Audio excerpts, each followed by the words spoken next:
Ty. Yes. From the USS Las Vegas. Yes. USS Las Vegas, USS Windrunner, Kalis Row, the Decay. Oh, well, let's see. Okay, hi, my name's Ty. I Hi, literally Ty. live here in the valley, and they try to coordinate all the local Trekkies. Right on. So, Jude, before I get into this interview, someone said that all you need is a Star Trek cheese, and you will be sorted. And I'll be what? Sorted. That's a fact. She needs a what? So she has her Star Trek wine. Now she needs her Star Trek cheese. Yeah. Yeah, because she Sure they loves have cheese. You gotta let us know where it is. I can just crawl into a hole with my cheese and my wine and not be seen again. I'm sure your Gossometric. husband would have something to say about that. He probably might even want to see you again. Gossometric. It is a week-long convention that goes until Sunday. So Ty, why don't you move in here so the people can see you? I promise I don't have cooties. Fat face. All right, so you're the local coordinator for all like the big Star Trek clubs in Las Let Vegas. me rephrase. I'm just a fanboy Okay. that belongs to a whole bunch of fan clubs, right? And there's nothing big about what I do. I just happen to try to, especially post-pandemic, right? Like pre-pandemic, we were all lock, cock, ready, rock. We knew where everybody was, and we knew what everybody was doing, right? Pandemic, we literally lost track of everyone, just like what was that episode? Discovery, like the burn, right? So now we don't know where everybody is, right? So Right on.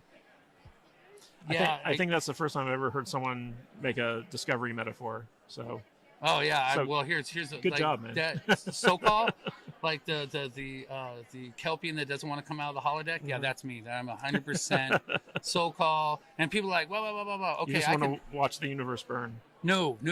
Actually, quite the opposite, right? Like, I wish I had a friend like Doug Jones or Saru that's like, hey, stop. It's not so bad. Come on out. I'm like, no, I don't want to come out. It's awful.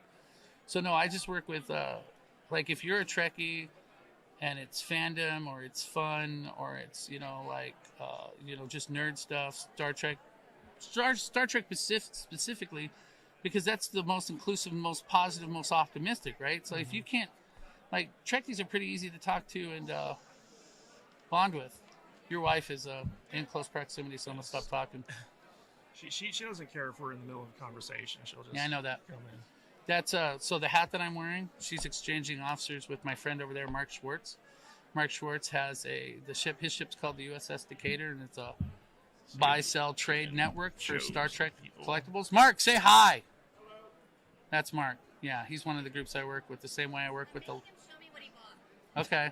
Judah's obsessed with what people have bought at the convention. That's Vicky, his girlfriend. Say hi. Hi, Becky. Right, so the USS Las Vegas, they've been around for 16 years. That's Paul and Robert, and they have the USS Las Vegas. It's a once a month at Blueberry Hill dinner club, trivia, When I first moved updates. out here, I would go to their meetings. Right. So back in 2012 for me. And then from there, there's another group that I work with called the USS Windrunner. They're part of the fleet out of LA. Yeah, we had the guy who runs that. Which one? David? I forget his name. Tell me what he looks like. I'll know which one he is. Skinny black guy. Short? Yeah. David McClinton. Four pips on his collar? Red glasses. Yeah, that's David McClinton. He's captain of the Windrunner. Yeah. David was really cool. We had him on last night, talked about the Windrunner. We'd love to have him back. Yeah, I work with him. Been working with him for 6 months. I've been working with Paul and Robert for 4 years. I've been working with Mark for about 5 years. Nice. So yeah, if you do Star Wars, Star Trek, sci-fi, steampunk, superheroes, Civil War, anything nerdy, because we used to have the conventions, the parades, right?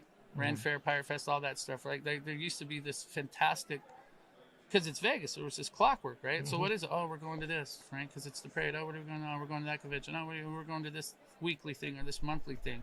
And then the pandemic killed all that. It just took it away. And I don't want to argue with anybody, right? William Shatner's 90 years old, right? So I don't want to get Corona and not making it because of Corona. So I get Corona's awful. It's awful. What, 500,000 people, 600,000 people? Corona's terrible, right? But obviously, as a nerd who lives under a rock, obviously my nerd friends are super, super important to me. And, we Zoomed the hell out of everything and we Facebooked the hell out of everything to try and keep track of everybody. But now that, we can kind of go back out and people are vaccinated and you got the little safety wristbands to saying what your contact Yellow band is. bros. Yeah, and, then they were doing this over there with I can't get to it. Whatever, you get the idea. But it's fragile, it's fractured, I'm 52, right? And I just want to have some fun with my friends, you know? So you would love Matt Vader. I'm sure he would be kicking himself that he's not here to talk to you. But Ronald Helmdaller. okay. I've been pronouncing your name wrong the entire night, Ronald. I'm very sorry. You know me. I'm terrible with names. He asks, is the USS Las Vegas an independent club part of SFI or IFT? Okay, the USS Las Vegas specifically, right, started out with the IFT, and then they have a relationship with Larry Nemechek, right? But eventually, you know, the IFT was doing their thing in the Las Vegas. Well, we're just here in Las Vegas by ourselves, right? So USS Las Vegas is, relatively speaking, unofficial, unattached, unaffiliated, it's independent. It's just, let's see, what do we have? We had like 35 people, then it was like 36, 28, and 32 in our last 4 meetings, right? So if you know the Las Vegas, you should know me, right? Like, how do you not know me? Like, because I'm very involved in the Las Vegas, right? Yeah. I work with Admiral Walker, I work with Admiral Niwa, right? Literally our XO Allie, right? Like that's my primary guild, whatever you want to call it. That's the one I coordinate out of. That's the once a month meeting, right? And we don't care how you're a Trekkie. We just want to hang out with you. Yeah. Right? Like, tell us how you're a Trekkie. We'll put you on our agenda, and you get up in front of the, you know, the like, we're at Blueberry Hill. You know, it's like, oh, well, we do this. Great restaurant. Yeah. Wonderful pancakes. Yeah. So all we want to do is just talk to, interact with anybody of any fandom. Like, you know, it's Star Wars. It's fine. We'll do a Star Wars day with you. Like, we don't care. We work with Cork Space Station. That's Bob and Gail. We work with the Kalis Row. We worked with, you know, like Paul and Robert used to work at the Star Trek Experience directly. That's my claim to fame. Motog, the Dahar Master, is literally one of the groomsmen in my wedding. Nice. Right? So, like, I know Tom directly, like General Motog, right? The Klingons, we have like 4 or 5. We try and, there's Spidey, he's a Klingon. Christy's a Klingon. Daniel's a Klingon. My friend, who am I forgetting? Roger's a Klingon. Like, you know, like, yeah. All we want to do is just try to find the Trekkies in the valleys. It's a great club. Every time I've gone, I've always had a really good time. Yeah. I wish I could go more. It's just I never know when the meetings are, and I'll when give I you do, all that paperwork right now. when I do, I'm usually too busy to attend. Let me put it this way: I've literally got about 3,000 friends on Facebook. 1,000 of them are Trekkies. Nice. 500 of those are Klingons, right?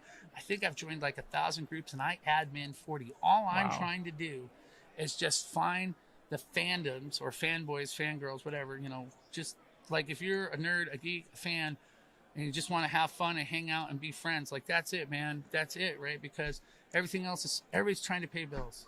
Nice. Everybody's trying to, you know, figure out their love life, right? So, like, Star Trek should be the one safe place, fun place, whether you're playing charades or whatever, you know what I mean? Like, it should be easy peasy, 1, 2, 3, easy. So last night, when Jude and I first met you, you had some very choice things to say about JJ Trek. Let me hear them. Share them with our audience here. All right, look, this is what I asked, like, which version of me did you want, right? Because I literally saw what you got. You're the salty nerd. Yeah. I took that literally as a personal challenge, right? Like, I'm positive I can outsalt you. Okay. Like, absolutely challenge at accepted. will, without air, I could be salty. But here's the trick. Here's where I get tripped up. Here's what I learned in the last few years, right? No matter what I say or how I say it, if I'm salty, it's just a big turnoff, right? If I'm too nice, I don't get taken seriously. So I've been trying to find this happy middle ground. We just want you to be honest. No. Yes, we do, because that's the key to the Salty Nerd podcast is everyone who's on it just becomes honest. Let's hear it. I can tell you what you want to hear. Maybe you like me, maybe you don't. I can tell you the truth, and I promise you, you will not like me. So I do not agree with him fundamentally. We are fundamentally and diametrically opposed on that particular issue. Because I would rather just have friends and just let everybody, you know, like we should, it's like if you get the version of me that tells you what I really think of Abrams, you will go from like however many are watching this, and then I'll just like, because I notice when my tone of voice changes. So we don't really care about how many views we get. We don't really care about that stuff. We just care about being honest and having fun. So our main host, the guy who started this podcast, Alex, is going to be here tomorrow. His number one mandate when we all got together and started this podcast was that we weren't going to shill, we weren't going to sell out, we were just going to have fun and be honest. And All right, well then I'm gonna start with this, right? I'm Okay, gonna start go with ahead. this, right? And I'm gonna just swing for the fences. Yeah, then, go right? for it. 'Cause forget Abrams for half a second. He's a freaking hack. He is. I agree. Okay, you know what? I don't know how many people watch this. J.J. Abrams, anytime, anywhere. Anytime, anywhere. Let's freaking go. It's go time, right? I would call you out on your artistic vision, right? Like, yeah, you're the man, whatever. You're 10 million times better Lens than me. flare. And you have 10 times like the life that I do, right? But in Abrams' defense, he does have one defensible position, maybe two, right? But like, I was not okay with the Abrams verse and the Kelvin timeline, but then his argument would be like, it's an alternate timeline, leave me alone. So fine, I've tried to leave the whole Abrams argument alone. So let me tell you what's actually more important. Okay. I'm born in 68, I graduated in 86, I'm 52. As a nerd, I've had a 50-50 life. Sometimes I fit in the real world, sometimes I don't. Sometimes I've achieved some really amazing things, other times I've underachieved. In my love life, I've only had one. Let me be super specific on this. I've only had one Star Trek girlfriend. One. Right? And I would do anything for her. I would bend space and time and move heaven and earth for my one Star Trek girlfriend. So any guy here with a Star Trek girlfriend, right? Like, the first thing they all need to know is like, oh, you have a Star Trek girlfriend? Shut up right now, right? You win. You win. Because you are a Trekkie and you have a significant other. Like, you're way ahead of the curve, right? Mhm. Oh, and you have people to talk to and friends to talk about, right? So, like, why even argue about the Abrams verse, right? Yeah. Because, again, now that we're semi-post-pandemic, right? Like, I am desperate to, like, find the rest of the Trekkies before. Like, I'll give you an example. Here's a takeaway. Let's see if I can make a point. Whatever you want to say about Abrams, at least kids could watch it. I'm 5 years old watching TOS, right? I'm 5. It's 1973, 1974. I'm watching black and white TOS and syndication. I am watching the Saturday morning cartoon, right? I have a Captain Kirk and a Mr. Spock Mego 8-inch action figure, right? So I've been a Trekkie since I was 5 years old in first grade, right? My vocabulary, my love of education comes from Star Trek. The Star Trek made me go look things up. Like, what's this? What's that? Every ship had an important name. Every character had an important reference, right? Star Trek is literary, it's cultural, it's historical, it's social, right? Star Trek's positive, it's optimistic, it's utopian, right? It's one of the most unifying, optimistic. Like, I can talk to any Trekkie anywhere, anytime, almost about anything. That's how awesome Trek is, right? Mhm. So even if I do or do not agree with Abrams' universe, right, at least kids could watch it, right? And Which then was the argument, Kurtzman came along. which is PG or R, which, like, my 5-year-old self cannot watch Discovery, right? My 5-year-old younger self can't watch Picard. I'm not even trying to pick on Kurtzman. I'm not even trying to pick on that stuff. Like, I'm not. Let me get rid of that. Just go. Make that phone go away. I'm not trying to pick on that, right? So Star Trek picked a specific demographic and a specific audience, and they're heading in that direction. So be it. You know, whatever. But Trek is supposed to be unifying. Like, we're supposed to be able to, like, oh, you like this, you like that, you like autographs, you like spaceships, you like you like the role playing, you like the online, right? You like the celebrities, so you like this episode, you like that episode, whatever, right? Mm-hmm. Star Trek is not supposed to be about division. It's supposed to be about commonalities, common ground. Like, how do we come together? Like, how do you share your fandom? So on and so forth. So I'm at a convention, right? I could talk about creation or what I think of them. Not going to. Don't want to bite the hand that feeds me. So this is why I can't tell the truth, right? I cannot tell the truth, right? Who told you that? That's a terrible idea. You cannot tell the truth, especially if you want to connect with people in a post-pandemic environment.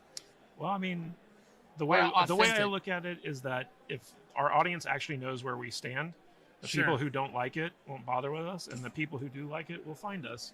And we'd rather have the people that like us, follow us than a bunch of phonies. That I understand. I'm in complete agreement with that. That I understand, right? Yeah.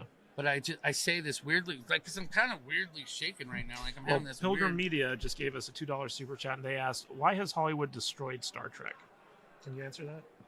Yeah, because they don't understand Star Trek, right? Gene Roddenberry died in 91, right? He's born in 21, right? He fights in World War II, right? Fights in World War II, right? Like 69 some missions, like he's freaking Daredevil, Captain Bomber, fighter, hero, right? Then he's a cop. Then he's a motorcycle cop. Then he's like LA speechwriter. Then he's like speechwriter for like the chief of police, right? Then he does lieutenant. And then finally somebody say, hey, Gene, what do you want? I got this idea called Star Trek, right? And so boom, we hit the ground running. 66, 68, 69, right? Shatner Nimoy, you get that whole Star Trek, right? And then like season 3, they struggle and no Lucille Ball, no Star Trek, right? And then you get the animated series, right? But you still have Gene this whole time, right? Because like this convention is celebrating Gene Roddenberry, right? Yep.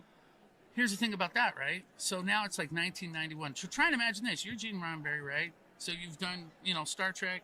You did Next Generation. You've got like 4 or 5 seasons off of the Next Generation. You're about to do the Undiscovered. He passes away before 1991's The Undiscovered Country comes out, right? So that's it, right? Like, I don't even know. Like, I honestly don't know if he actually saw Star Trek 6 or not, right? Like, I assume he did, right? But he passes away before the theatrical release. Well, I know Nicholas Myers butted heads with him and felt really bad that, he basically told him to go screw himself right before he died. Which is awful. But Yeah. my point is, I don't even know if Gene Roddenberry saw Undiscovered Country, right? Yeah. Then you move into DS9, right? And Ira Bear's version, right? Now, I am not going to mess with Ira Bear, right? The man's very good at his job. But he had a different take on Star Trek. But everybody still, whatever you want to say. So now we got TOS, we got TNG, we got the animated series. Nobody wants to count that. We have all this expanded universe stuff. We're still good at DS9, Voyager, whatever, Enterprise. You have this consistent vision from, I don't know, TOS to Enterprise, right? Mm-hmm. And so it's like 2002 is Nemesis, 2004 Enterprise is over, right? So now CBS and Paramount, they've come together and split up, whatever, right? So there's not a consistent vision. There's not a consistent narrative. There's a lot of art, a lot of ego, a lot of conflicting visions. Shatner, Picard, all these actors, they want to get paid. They want to be taken seriously. I know Nimoy and Shatner kind of would go back and forth and, try and get the best deal they could, right? Because, I don't want to argue with those people, but somewhere in the grand scheme of things, somebody lost the faith, somebody lost the vision, somebody dropped the ball, right? So now it's like 2005, we got nothing, right? So now all of a sudden somebody hands the ball off to Abrams in 2009, right? Now, again, I don't have to agree with his artistic vision, but at least he picked up the ball. And it kind of looked like Trek, but, CBS and Paramount, they're not together. They're fighting it out, whatever. And that created a lot of, okay, you know what? I'm going to tell the truth. I'm going to tell the truth. I don't have a problem with J.J. Abrams. I could go off on Abrams and say all this stuff. But ultimately, I picked the fight. Now, I would come to con and I would say this. I picked the fight with Leonard Nimoy, right? Now, before everybody's like, oh, you picked a fight with Saint Nimoy? Yeah, I really would take exception to him, right? Now, I'm over it, right? Because here we are. It's 2021. And whatever issues I had with Leonard Nimoy, whatever I would say, and I could spend an hour on blah, blah, blah, Leonard Nimoy, like an hour without breaking a sweat. You can ask my friends, right? I could easily go off on Nimoy. I could easily go off on Abrams. It does me no good, and here's why. Adam Nimoy, he's a little bit older than me, right? Like, that's his son. He literally makes a documentary called For the Love of Spock. Now, if that doesn't tell you everything you need to know, like, obviously he misses his dad. Obviously he didn't always understand his dad. And the best he could do, and I think he did a good job, and through the Big Bang Theory and Will Wheaton, like, here's For the Love of Spock, right? Spock's got that great quote about, his character will live on, but hopefully people see a little bit of him when they see that character. He's got this other great quote about, like time marches on, but something about precious moments or flowers or gardens or something, you just got to enjoy the moment. And he's got this other great quote that I love from Undiscovered Country, about you have to have faith that the universe will unfold as it should. Mm-hmm. Right? So Leonard Nimoy, very thoughtful man, very poetic, photographer, right? Had a lot of great quotes, a lot of good stuff, then it gets passed off to Quino. Now it's passed off to Peck, right? So Spock's an important character. These actors portrayal, they're doing the best they can. Like there's a point to Trek that people are not picking up on. We're supposed to be in this together. I mean, there's a hallway out there with 100 Gene Roddenberry quotes because he's been alive for 100 years, and he talks about humanity and coming together and growing together and getting past this, that, and the other and working together, right? So that's the Roddenberry point. That's the Nimoy point. You work it out however you want. Well, let me tell you this. So I used to work at Paramount Studios. Okay. And I was there when Enterprise, the year before Enterprise premiered, where they were shooting the first season. Okay. And in my experience in working with Paramount, Viacom, CBS, all that stuff. So first of all, around the time that Enterprise came off the air, Les Moonves was in charge of CBS. Okay. And he was a notorious hater of all things science fiction, particularly Star Trek. He did not get it. He didn't like it. he was the one responsible for taking Enterprise off the air. Sure. And it was the split between Viacom and CBS that prevented any new Star Trek from being made for so long. And the way that I've always looked at how Viacom and CBS looked at Star Trek, as they looked at it as a vehicle for licensing revenue as opposed to actual science fiction. Now, for the series, like Next Gen series, you had Rick Berman, who kind of like, you know, he was a constant throughout all that stuff, so he kind of kept things. It's like Kevin Feige. Braga. Yeah, Brandon Braga. It was like the Kevin Feige effect, where you had an executive producer who was overseeing all these things and made sure that they all stayed consistent. And then after the split between Viacom and CBS, you had a situation where Viacom didn't actually own any of the rights to Star Trek, and so they had to license it from CBS. And they actually the shareholders actually forced Les Moonves to allow that license to happen because he didn't want to give it up. But Paramount needed a big movie, and Star Trek was always their go-to thing. And when they brought on J.J. Abrams, who'd been kind of like a Paramount darling because he revitalized the Mission Impossible franchise, and him and his Bad Robot crew, which was Damon Lindelof, Alex Kurtzman, and Roberto Orsi, were all like responsible for these big hits for Paramount. And those aren't big hits. Well, Mission Impossible, Transformers, like all these things, they made Paramount a bunch of money. And so they wanted this crew on Star Trek to revitalize it. So they made them a bunch of promises that, unbeknownst to JJ and crew, they couldn't keep because CBS had basically veto power. Sure. But they created a whole new license for JJ's Star Trek. And in my experience, the reason Pilgrim Media, that Hollywood has destroyed Star Trek, is because they look at it as ways to sell licensing as opposed to telling good stories. Here's what I would add to that, perpendicular in two different vectors, right? So number one, here's my favorite weird go-to move, right? Whatever you want to say about Star Trek, all of a sudden I had this little clip, 20-minute clip called Prelude to Axanar, circa 2014. Whatever you want to say about Alec Peters, right? Like, I know there's a lot of controversy there, so I'm not talking about Alec Peters, okay? I'm talking about just Prelude to Axanar and the actors that did that, you know, Richard Hatch from Battlestar Galactica, right? You get this 20-minute little blip called Prelude to Axanar in 2014. It crushes. It is absolutely perfect. I remember the convention that year, and people were so high on that. So, long story short, that whole phenomena, whatever you want to call Prelude to Axanar, that's a whole podcast for months, right? Having said that, CBS now, because of their cease and desist, they have to get off their butt, and now they got to go make Discovery. No Prelude to Axanar, no Discovery, period, the end. That's a fact, right? And you're like, you can't say that's a fact. Okay, fine, it's not a fact, right? It's a super strong opinion that seems self-evident, therefore a fact because the sky is blue, okay? No Prelude to Axanar, no Discovery. I don't have to agree with Discovery. I don't have to agree with Picard, or I can like him, or I can find the good parts in him, right? Whatever. I think what everybody's missing, like this overarching point, right, is like there's nothing wrong with the cash cow aspect of Star Trek, right? In the sense, like, all the symbolism and all the ideology is what draws all the Trekkies together. These symbols matter. These symbols are real, right? This language, this ideology, it matters. It's real. I can literally say to friends that I've known for 20, 30, 40 years, like, I have been and always shall be your friend, right? And that means something, right? I can say to my friends, you gotta let the universe unfold as it should, right? I can literally say to my friends, thank you to Andy Robinson's portrayal of Garrick, right? And all it cost was one criminal, one senator, and the respect of a Starfleet officer, right? And, you know, Sisko's like, I can live with that. I'll learn to live with that. You know what I mean? You get these pivotal characters, you know, like the whole Tuvix meme, right? Janeway killing Tuvix. The whole meme about Ensign Kim not getting promoted. Kara Wang's right over there, right? Sulu got it figured out. He became captain of the Excelsior. I don't know why, you know, like Garrett should be figuring out how to be. He did Gods and Men. Let me interrupt you for just a second. So we got a great super chat from one of our patrons, Backyard TARDIS. He says, so what?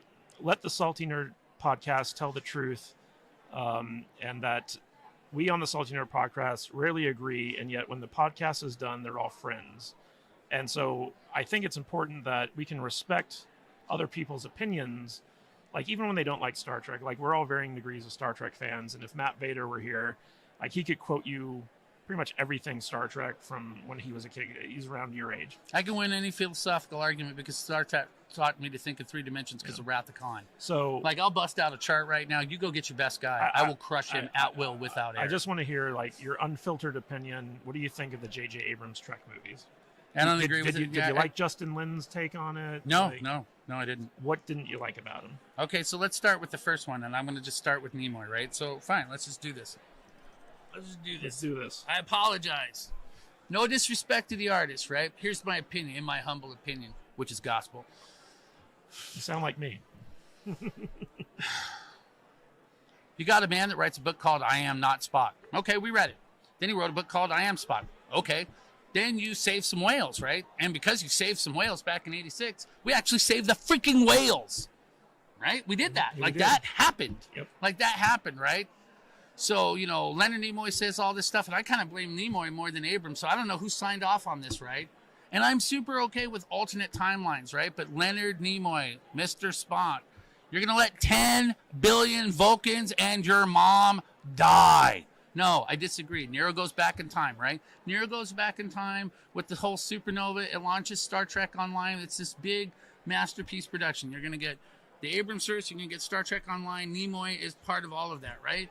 I don't know why Nimoy would sign off on that, right? Because the Temporal Prime Directive. For God's sakes, I mean, how many time travel episodes have you done or directed, right? So you're going to let Vulcan fall? You're going to let your mom die, right? Like, I would love to ask him that question. Like, how do you, Mr. Nimoy, who's played Spock your whole life, sign off on letting your mom, even though it's played by a different actress, right? It's not the original one. It's like, it's the Abrams version, right? The writer. But you get in your little spaceship and fix that storyline. Why would you because now you have a radically alternate timeline with the death of 10 billion Vulcans and your mom, right? So, yeah. So is that Abrams' fault or is that Nimoy's fault for just signing off on that? Like, is that good Trek talent talking? Is that good storytelling? Like, I'm pretty sure the Vulcans are kind of important in the whole Star Trek universe, and you just let planet Vulcan die. Like, if you nobody likes the 79 Superman ending when Lois dies and he flies around the planet, right? Yeah. Everybody loves Back to the Future. Time travel's tricky, right? Yeah. Everybody loves Terminator. Which one? 1 and 2 seem to do all right. Yeah. Time travel's a tricky business. There are only 2 Terminator movies. Okay, right? There's only one Highlander. There is. Time travel's a little bit tricky, right? And the thing about what people forget about Trek is it's multidimensional. I have multiple timelines. I have multiple dimensions. I have multiple space, right? I have multiple galaxies. I have multiple universes. I have technically anything's possible with Trek, right? I've got I can slingshot around the sun. I got the Guardian of Forever. I've got a million plot devices to solve my problem, right? So ultimately, it's an artistic choice for the story you told. So I don't know why Leonard Nimoy, you wanted to be on Fringe that bad, right? Okay, whatever.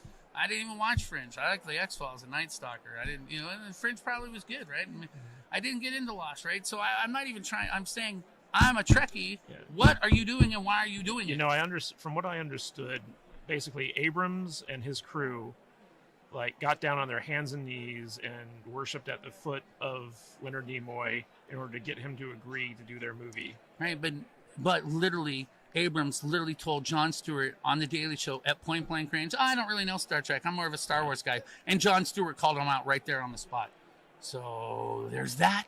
There's also that, yeah. Yeah. I'm here all day. Go get your best guys. The only guy in that crew that was actually a Star Trek fan was Roberto Orci. Sure. Alex Kurtzman wasn't a big fan. So let's go with the second one, right? So the first one, look, Leonard Nimoy signs off on it. Abrams signs off of it, right? You get an alternate timeline, but why would you have a timeline where you let 10 billion Vulcans die? What kind of Trek universe is that? Yeah. Right? So the second one, right? Well, they also killed off all the Vulcans, too. That's what I'm saying. That's what I'm saying. 10 billion Vulcans. 10 billion. No, I meant the Romulans as well. Well, yeah. Are they actually dead? Or, they're dead in the future. Are they dead in the past? Well, he let the thing go supernova. Right. And they dealt with that in Picard. Yeah, but that's 20. I'm talking 2245 versus 2399. Yeah. Do you see what I mean? The whole supernova thing with the Romulans didn't make any sense either.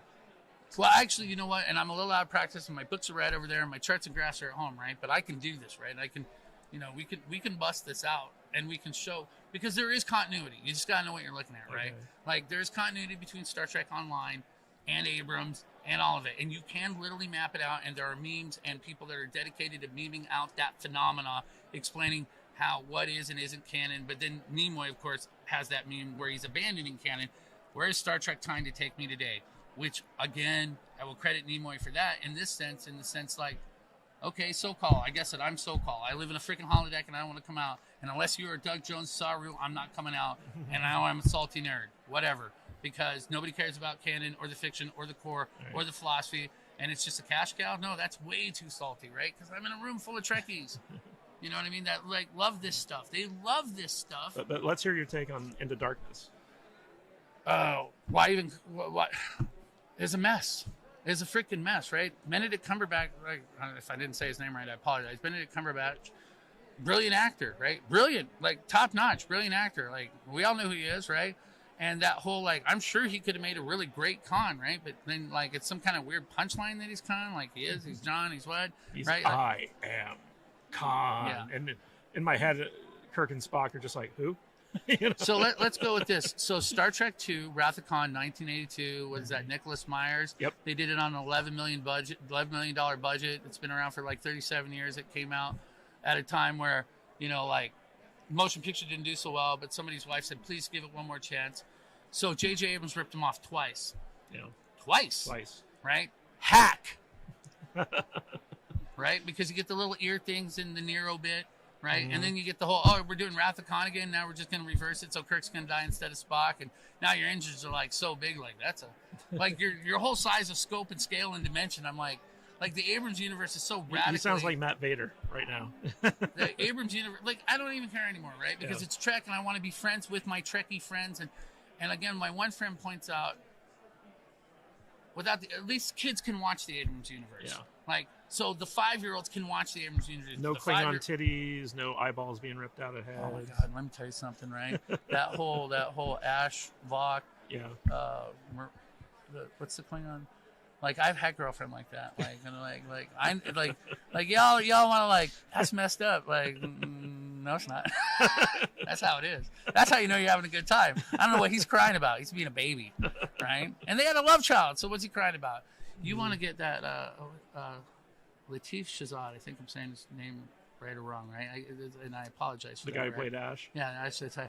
He did a bit on Toast of London, right? And there's this guy, he's a late aging Lothario actor named Stephen Toast, right? Okay. And he does this character called Stephen, can you hear me? It's Clem Fandango, right? Right? Like, that's a funny bit, right? Okay. And I say that to the actor, right? And he laughs and he shakes my hand, right? It's like, so the important thing is to remember, I mean, I'm sure these actors wish they could do more with their career, right? They're just trying to get a damn job and trying to make a memorable moment. So they get a fan base and then they get another contract and then we go see their other movie, right? Like, it ain't easy. Like, anybody's got to write a book called I Am Spock and I'm Not Spock, right? That should just tell you everything right there. And yeah. William Shatner, I could talk about him all day long. J.J. Abrams is clearly a hack because he ripped off Star Trek Wrath of Khan twice and didn't do it well either time. J.J.'s made a career of ripping stuff off. Well, that's fine. I mean, we all rip each other rehashing it off. Poorly. Yeah, but the poorly, right? The poorly, right? Because again, you know, it's all an amalgam, right? You know, Star Wars and Star Trek leapfrogged off of each other. They needed each other to continue on, right? But the whole Into Darkness, right? I mean, you're just like, I mean, that was Buckaroo Banzai. That was freaking RoboCop. That's Peter Weller, right? Like, why are you making him like this villainous Admiral Marcus, right? With this, like, just Death Star Enterprise, right? Just, like, screw everybody and blowing everybody up, right? Like, what was the statement there, right? I think Peter Weller deserved better, right? Oh, yeah. Benedict Cumberbatch absolutely deserved better. The whole crew, all those kids, I say kids because I'm older than all of them, right? All those kids, because I'm Voyager age, right?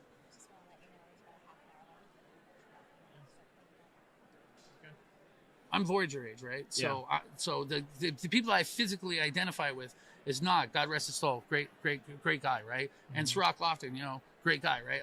That's how old I am, right? And Tom Paris and 7 and 9 and Garrett Wang or Carrie Kim, I'm their age, right? So Voyager's the first time, I'm old enough to be in Star Trek, right? And then so, you know, when I'm watching the Abrams, it's like, oh my God, I'm old. You know what I mean? Which is cool, right? And they literally say, this is not your father's Star Trek, right? And they drive a Corvette off the cliff to drive that point home, right? Yeah. Here's a 1966 Corvette going over the cliff, right? Okay, it's not your father's Star Trek. A little metaphorical there. Yeah, but I get that, right? I get that. So I'm trying to go in open-minded, Not your father's Star Trek. Wait, I'm not a dad. Oh, yeah, I am. You know what I mean? Not your father's Star Trek. You have a ton of potential, right? But I don't agree with the storylines or the artistic decision. Like, you don't even have to keep it canon, right? But why did you let 10 billion Vulcans die? Why did you waste Khan like that? Why did you make Marcus that kind of villain? Like, I don't understand your artistic choices. Like, I really don't. Well, there was also a lot of like weird plot holes in Into Darkness. So you had like the trans warp, what do you call it? Teleporter. Right, so like you don't even need warp drive anymore. You can just teleport wherever you want to in the galaxy, apparently. Because we have tech manuals, we have writers, we have canon, there's all sorts of stuff that you can look at. Here's the thing with the whole Into Darkness, right? Like again, all the actors, they did great jobs, right? You know, like nobody's gonna argue with Carl Urban's portrayal of Dr. McCoy, right? Nobody's gonna argue with like all those actors. They're doing their level best. It's a paycheck, right? Like I'm an actor, okay, I'm Kirk. You know, I'm a horror, right? So where do you lay the blame? You know, because like Abrams, like, hey, fine. Even if Abrams said I was a hack, right? Well, you know, his boss is like, okay, reshoot that because you reshoot stuff sometimes. Like, like you go over budget. You have to put on delay. You reshoot it. You test it with the audience. Like, that's just not like because you can't lay everything at the actors and the director's feet, right? Somewhere there was like a boss in charge of some stuff and marketing and promotions and producers and like like Paramount signed off on that. So let me ask you this, because you might know better than I do. So in Into Darkness, Khan's 79 crewmates, did they all have the same magic blood he did? Because they were all genetically linked, right? You know what? I just want to shrug my shoulders because I honestly want to say this. I feel like Into Darkness, and again, apologies, but in all sincerity, is so disrespectful of the Star Trek universe and what Ricardo Montalban did as Khan, what TOS did as Khan, what Wrath of Khan did as Khan, right? It's just, I'm like, well, why do you take it so seriously? Because I'm a freaking Trekkie, right? Well, real fans like you actually voted that the worst Trek movie ever above Star Trek 5. Sure. So, like, I want to be friends with William Shatner. Don't say Star Trek 5. my when I was rewatching, because we rewatched that for our review for the podcast, I was watching, when they discovered that Khan's blood could bring a Tribble back to life. I was like, so you're telling me that there's something that's bad out there, writing. That's just bad writing. Yeah. That is bad writing. That's bad writing. That's bad there's writing. There's something out there simple. that can cure death, and they have 79 people with their bodies full of this miracle drug. It's bad writing. Like, how do you? How do you miss here's my arm. It's going down. You win. That's super bad writing. It really is. That's super bad writing. But here's the thing. I promise you, most of Trekkies, they're in love with the idea. They're in love with the character. They're in love with the actor. The studios can get away with this because nobody, like, unless you're a super nerd like me, nobody's hung up on the details. They don't care. It doesn't matter what I say. It doesn't matter how I say it. It doesn't, right? This is the only place they feel safe. This is the only place they can feel some love among friends. They can express their love and admiration to these actors, right? So anytime that I'm negative, it's bringing them down, right? So now I figured out how to do the opposite of that. Good afternoon, everybody. Just want to give you a heads up. The vendor's room will be closing in 30 minutes. Thanks for that. Yep. That's important to know. Yep. So here's what I'm saying. It took me a minute to figure it out. It really did. And my daughter's 12. Shout out to my daughter for putting up all with this, right? My friends put up with me. And I'm grateful to that, right? But it took me a minute. I'll say this again, right? 1, Leonard Nimoy, you have to have faith that the universe will unfold as it should. 2, I get the whole point of SoCal, right? That I may not agree with Discovery, I may not agree with its artistic decisions or writings, right? But okay, so I'm this Kelpian that's just stuck in the holodeck and I don't want to come out and move forward. Okay. Sorry, I'm super sorry about that. I'm sorry that I'm 52. I'm sorry I was 5 when I watched Star Trek. I'm sorry I got hung up on all the details. I'm sorry. Because I don't want to be salty. And I can be salty, right? Because seriously, go get your best guy. Anytime, anywhere, I will debate anything Trek. And I will crush you at will. Because there's no way you care as much as I do. There's no way you know as much as I do. I'm calling you out. All you posers, all you wannabes, all you guys, come get some. I'm here all day. We're open for business. Seriously. I got 1,000 books. I've written 1,000 notes, right? And I would love to publish something, right? I might have liked to have been an actor. Like, well, you're a total loser, you're a total wannabe. Fine, guilty. Who cares, right? Like, call me a loser, call me a wannabe. Who cares, right? Because the point is, here are actors that wanted better careers, but they're still here signing autographs, right? Mm-hmm. Here are fans that wish they had better lives, but here they are feeling safe, having fun, making friends, making memories, taking photos, right? Creation, I'm assuming they're making a tidy sum. Now, I heard some rumors that Creation lost the Star Trek license this year. Can you comment on that? I can't, and I'll tell you why. Because I don't know Creations personally. I'm like 1 or 2 rings out from that. Like I know the people that know, right? Mm-hmm. And if CBS Paramount, if they would just treat, the Simpsons actually got it right, and I had that as a meme for a while. Church of Trek, right? Again, you have to have faith that the universe will unfold as it should, right? Or I have been and always shall be your friend, or infinite diversity, infinite combination. Like pick whatever, live long and prosper, peace and long life, right? Like there's all these ideas out here that drive Trek. Creation's been the official Star Trek convention holder for decades. Mm-hmm. Why would they have lost it all of a sudden? Do you think? Just hypothetically. Okay, I wouldn't even call this hypothetical. So let's talk real world for half a second. Apple makes $270 billion a year. Google makes $270 billion a year. AT&T, which is Warner, Time, and Media, DC, I think they're at $180 billion, right? Verizon, I think, is like at $108 billion. You come all the way down to Disney, like $60 billion. And CBS, pre the whole Paramount thing, they're like $27 billion with Netflix. $27 billion yearly revenue, right? Amazon and Apple could buy Netflix or CBS at will without error. And Amazon went with The Expanse. Good stuff, right? And Apple, I don't know what they're doing. I don't know who's in charge of that programming, right? But if you're talking about fandom and icons and iconography and what fans rally around, well, AT&T and Warner has DC, so that's Batman and all his friends, right? And Disney, they might only have $60 billion a year, but they got Star Wars, they got Marvel, they've got Pixar, and but they have the IPs, right? Oh, and they just kind of bought Fox, so good luck with those aliens and those predators. I don't know how that's going to work, but looking forward to it, right? Because I love my fandoms, right? So if you were CBS pre-Paramount merger, you were only making $27 million a year, and your TV demographic over on, you talk about all their combined property, like they have MTV. I don't know what they're doing with that. They haven't played music. Like I'm an MTV kid, right? They have Nickelodeon. They kind of did some. I don't like the Turtles. Where are we at on the Turtles, right? I don't know what the hell CBS Paramount is thinking. They have legions of fans. They have good IPs.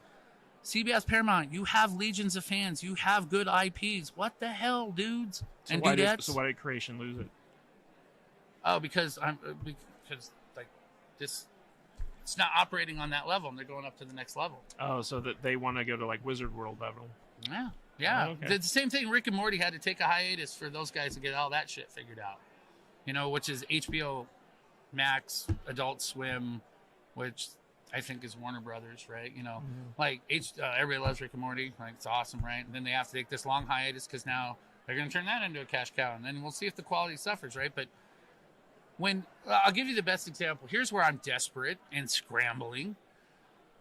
The classic Klingon look from TNG, right? Hasn't been used in quite some time, right?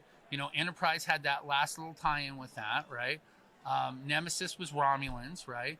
Abrams had Klingons in there for 2 seconds and Into Darkness, right? And that Bird of Prey didn't look too bad, and those Klingons, those 2 Klingons didn't look too bad in the background. And then the Discovery Klingons went in a whole different direction, and then Discovery jumped into 3188, right? Now they're 900 years in the future. So I'm literally Robert O'Reilly plays Gowron. He's a great guy. He's got just about 1 million memes, gets 100 autographs. Everybody loves Gowron. And he died a horrible death, right? Because Worf killed him. And then Martok's in charge. And J.G. Hertzler is awesome, right? And all the classic Klingons are awesome. Michael Dorn's awesome, right? And he's like, hey, Captain Worf. I'm like, yeah, we're Captain Worf. Because Worf did pretty good, right? Yep. So you have these classic Klingons that, Abrams didn't touch. So at least he didn't mess it up, right? And then you got Discovery went in a radically different direction and then jumped into a future. Right, so what am I supposed to do with all my Klingon friends, right? There's the Imperial Klingon Expeditionary Force, there's the Ring of Fire, there's the Klingon Assault Group, right? There's all these different Klingon organizations, And, they have their bat lists, and they have their costumes, and they have their headpieces, and they have their houses, and they have their tokens, right? And they're going to go get Gowron to sign some of that stuff this weekend, right? And CBS Paramount's like, why don't you love your Klingons anymore? Kang, Kor, and Koloff, right? Like the three from TOS that were in DS9, they were freaking awesome, right? Like who doesn't want a bat lift, right? Even if it's foam, right? You can get the Pakistani, hey, Bud K. Can I give a shout out really quick? Sure, yeah. Like everyone's like, hey, where do I get a bat lift, right? According to Bud K, and they make all the like Ren Fair blades, right? They have a bat lift, like it's like $89, right? And it's in stock as of August the 11th, right? Okay. Like, so you need a freaking bat lift, Bud K, right? And it's the Pakistani. It's not bad, Like I used to be in the Ren Fair Ice sword fight, right? Like, I mean, you're not going to take it into a real fight, but it's a real weapon. Yeah. Right? So, like, and that's the whole thing, right? I do this, live long and prosper. And we all know that's from the Jewish thing that, men in the Nimoy adopted thing. Like I say, Kablah! I'm a freaking Klingon. If I say, I'm spacing out, right? But it's iconic. It's interactive. It has meaning, right? I can walk through this room. Resistance is futile, right? All these catchphrases actually mean stuff to the fans and the fandom, right? Like, not a lot of girls can pull off that 7 of 9 look, but a few girls can pull it off, and more power to them, right? That's a bold look. That's not easy to do. And I mean, like, only in a safe place like that could these girls that might not normally be able to pull off a 7 of 9 look, like they know, like here they are being 7 of 9, and all the Klingons can yell about bloodline, and all the federations can talk about spaceships and ray guns and autographs. So Backyard TARDIS says, I bet it was related to the pandemic. Either CBS didn't want them to do Star Trek during pandemic, or Creation didn't want to pay for the license due to lower turnout during the pandemic. Or maybe Creation's, oh man, I don't know at point blank range, but I know enough of the actors and talent agents, and it's like, Creation, just ask Creations this. Ask them if they love the money or if they love the fans. Oh, I think we all know the answer to that one. Ooh, hey, I'm not committing to a position because I don't want to get kicked out, man. It's like Thursday, like, hey, get rid of that guy, right? Like, it's Vegas. Vegas is an open secret. Do not bite the hand that feeds you. Like, you don't mess with the Strip. You don't mess with Metro, right? Like we all live in Vegas. Like, we know how Vegas works, Like, well, I mean, I don't think it's a big set. Even Creation would be like, well, we know the answer to that. But Ty, thanks so much for coming on. We're going to be wrapping up. And seriously, I will literally argue or debate. Like, if you really want to have it out, but I needed my dry eraser board and some of my books. Well, we're going to have you on again during this week, and I want to get you on with Matt Vader, because I'm sure him and you will have an instant love connection. Okay. I'm open to a new bromance. But right. Here's what I really want to focus on. Like, just one last shout out. If you live in the Las Vegas Valley and you care about sci-fi and fandom, come find the USS Las Vegas. Come find the USS Windrunner, right? We're just trying to find all the Trekkies in the valley, before the next pandemic. So we'll have Zoom meetings. We'll have what Facebook, if they're whatever. not in the valley and they want to join one of the Facebook groups? We can figure that out. Like, I'm not good. I never had to do this stuff. Like, I don't, like, it's weird. I love Star Trek and I love technology, but I'm pretty analog or pretty archaic. I'm a caveman. I apologize. I don't know how this is magic. You know what I mean? You're Scotty. I'm a freaking red shirt. I'm super grateful to you and your crew for all of this. Like, I understand what these pieces are, but I don't know how you do what you do, and I'm just glad you do what you do. And thank you for giving me this opportunity. Yeah, we're still figuring it out as we go as well. All right, Ty, thanks so much for coming on board, man. Charles Parker, by the way, he has a podcast. He's here. Oh, nice. People keep coming by asking if we're like the podcast that's going to be in the DeForest Kelley Theater and stuff like that. Well, you should be. Thank you. Yeah. Well, we would love to host some stuff here. Well, look, again, I hate. Is the camera on? Can people actually see my hand moving? Yeah. Mm-hmm. I hate the hierarchy. Like, it's a bummer, right? Okay, so this person gets $100 for autograph, and these people get $20, right?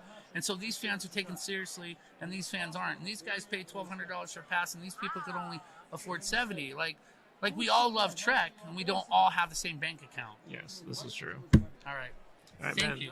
Thanks for coming on. Thank it was you, a great interview. We're going to have you back. Okay, yeah, anytime. So I hope you guys liked him, because he's coming back on the show. I hope so, too. This week.